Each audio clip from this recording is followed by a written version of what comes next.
Sebelum pemeriksaan, silakan Pak. Baik, Assalamualaikum warahmatullahi wabarakatuh.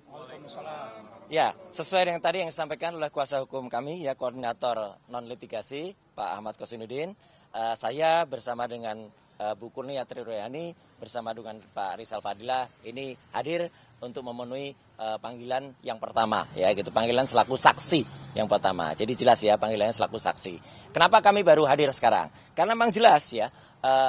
Kemarin baru saja 3 hari yang lalu kita setelah bergembira merayakan 80 tahun kemerdekaan Indonesia. Dan 80 tahun kemerdekaan Indonesia itu adalah kebetulan saya bertiga, ya kami bertiga, saya, Dr. Resmond dan juga Dr. Tifa itu melaunching buku yang ini e-booknya ada di sini, ya. Ini judulnya Jokowi's White Paper. Alhamdulillah sukses tetap bisa di launching, ya, secara soft launching, meskipun dengan tadi yang disampaikan Pak Kosinudin dengan berbagai intimidasi.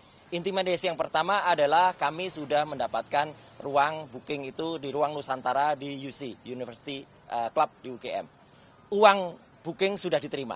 Dan kalau semalam ada yang ngaco ya, yang bilang oh itu belum dilunasi. Mana ada penggunaan gedung terus dilunasi duluan, semua makanan dibayar semuanya ya. Itu orang picik yang mengatakan begitu ya. Semua selesai baru dibayar. Jadi booking sudah kita lakukan, tapi mendadak kita dengar kabar minggu malam tanggal 17 Agustus.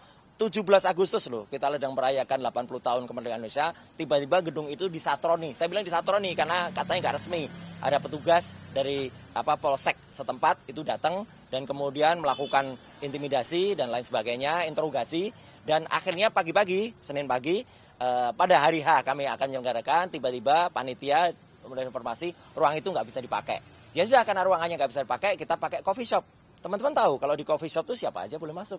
Siapa aja boleh pesan makan, siapa aja boleh pesan minum. Ya kita pesan makan, minum, dan kita karena tamu-tamu sudah datang, dan diantara tamu itu ada Pak Jenderal Tresno Sudarto, ada Mas Refli Harun, ada juga Pak Said Didu. Ya kita kan nggak mungkin menolak beliau-beliau itu terus kemudian Pak kita pindah. Ya udah kita di situ aja, toh kita makan-makan di situ. Nah disitulah tiba-tiba ada peristiwa, yaitu, dan ini peristiwa sangat menyesakan. Sekali lagi tolong diingat ya.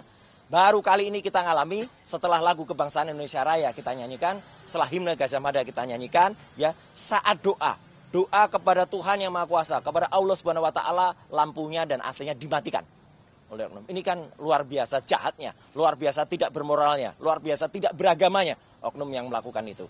Ya, gitu. Tapi kami tetap terus. Terima kasih atas bantuan media, terima kasih atas bantuan teman-teman YouTuber, lampu-lampu Anda menerangi kehidupan kami, menerangi kehidupan kita semua, dan itulah lampu yang menerangi peristiwa kita ketika kita soft launch sampai dengan selesai. Juga mikrofon juga tetap on karena kita pakai wireless yang sudah kita antisipasi pakai baterai. Lebih jahat lagi ya, kemarin ya, jadi sehari setelah kejadian kemarin itu, yaitu pada tanggal 19 ya, kami menyampaikan pertanyaan, sebuah surat pertanyaan kepada Rektor UGM ya, diwakili oleh Pak Resmond dan juga diwakili Bu Tifa, karena saya ada di sini. Ternyata apa? Mau masuk ke lantai 2 saja, di gedung pusat UGM aja, dihalang-halangi oleh satpam yang banyak sekali. Dan tidak boleh naik gitu, kayak penjahat saja. Ini sudah kriminalisasi, seperti tadi kata Pak Kosinudin. Orang yang tidak berbuat jahat, kemudian dianggap berbuat jahat.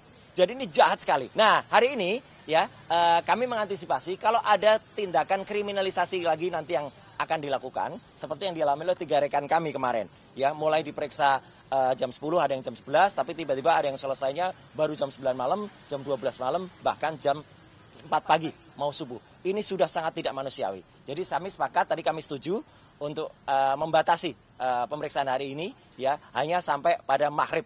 Ya, begitu. Kalau maghrib nggak selesai, kita pamit. Ya, silahkan dijadwalkan lagi. Jadwalkan lagi itu berarti tetap pemeriksaan yang pertama, tidak berarti pemeriksaan yang ketiga. Ya gitu, atau mundur kedua. Itu clear ya. Dan jadi hari ini kami akan jawab semua pertanyaan sesuai dengan apa yang sudah tertulis dan tersurat di dalam surat panggilan. Pertanyaan yang tidak ada hubungannya dengan yang ada di surat, yaitu tanggal 22 Januari 2025, tidak akan kami jawab. Clear ya? Karena kami itu sifatnya saksi. Saksi itu hanya melihat dan mendengar apa yang dia dengar, apa yang dia lihat. Kalau tanggal 22 itu kami tidak mendengar apapun, tidak melihat apapun, dan tidak ada di lokasi itu, ya kami nggak boleh menjawab. Saksi tidak boleh berpendapat. Yang boleh berpendapat itu ahli. Ya, kami bukan ahli di sini. Kami itu saksi yang dimintai keterangannya, bukan dimintai pendapatnya. Lagian yang sangat tidak profesional, ya saya tambahkan tadi yang disampaikan Pak Kosinudin. Dulu ketika kami diklarifikasi, tanggalnya berbeda. Tanggalnya, lokus dan tempusnya. Jadi tempusnya waktu itu adalah tanggal 26 Maret. 2025. Sekarang tanggalnya berbeda, 22 Januari. Ini apa kok ada perubahan? Berarti peristiwanya nggak jelas. Yang dilaporkan itu tidak jelas. Berarti, jadi yang pelapor tidak mengerti tanggalnya di mana. Ini nggak boleh. Yang namanya pencemaran nama baik, yang namanya dia kemudian fitnah, itu harus dia mengalami, harus dia kesini kan teman-teman sudah tahu. Katanya pelapornya bukan saya yang mengatakan, itu pengecut namanya. Dia justru membenturkan sesama anak bangsa, membenturkan penyidik Polda Metro Jaya untuk mencari-cari, ya gitu, kepada pasal-pasal yang ada. Dan yang satu lagi yang ada kelompok yang namanya tadi Peradi Bersatu atau Peradi Bercerai tadi, ya itu mereka bahkan kemudian tidak menggunakan kelompoknya, tapi kemudian menggunakan sendiri. Dan mereka juga tidak profesional. Tadi katanya ada 5 orang yang melaporkan, ada yang di Depok, ada yang di Jakarta Pusat, Jakarta.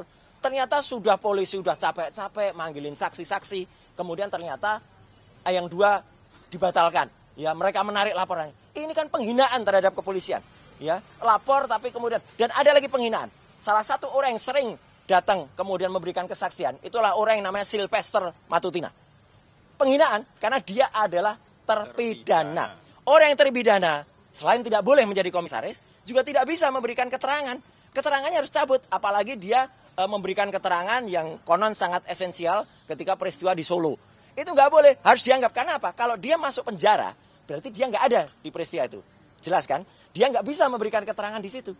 Jadi kenapa dia bisa memberikan keterangan? Karena dia melarikan diri, tidak ditahan. Hari ini dia juga lagi mengajukan PK, tapi itu urusan lain. Kalau sampai negara mengizinkan PK dia, malu sekali negara ini. Orang yang mengajukan PK itu harus menjalani eksekusi dulu. Tapi saya kembali ke sini, ya terakhir yang ingin saya sampaikan.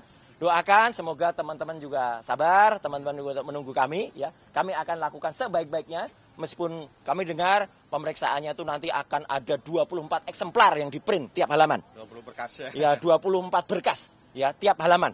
Jadi kalau berkasnya ada 10 halaman, ya 240. Ngeprintnya bisa 3 jam. Ya gitu. Jadi moga-moga kalau memang pelapornya itu memang punya niat baik, ya, dia tidak akan mengerjain petugas kepolisian Polda Metro Jaya untuk mengerjakan hal yang konyol. Sekali lagi ini hal konyol karena pelapornya tidak tahu apa yang dia laporkan, ya, dia katanya tidak mengerti orang-orangnya, dia mengubah tanggalnya, ya, apakah Polda Metro ataukah pelapor yang mengubah tanggal, dan para pelapor yang lain, ya, para termul-termul ini, ya, itu kemudian mencabut laporannya, ada yang mencabut laporannya. 2 dari 3 laporan dari dicabut itu harusnya dipertanyakan, gitu. Nggak boleh seenaknya aja nyabut dan kemudian nanti masuk kali pasal-pasal juga selundupan semua yang dimasukkan. Jadi saya kira itu yang bisa saya sampaikan. Ya, berikutnya saya kembalikan dulu ke Pak Kosinudin untuk nanti serahkan kepada yang lain, ya, gitu.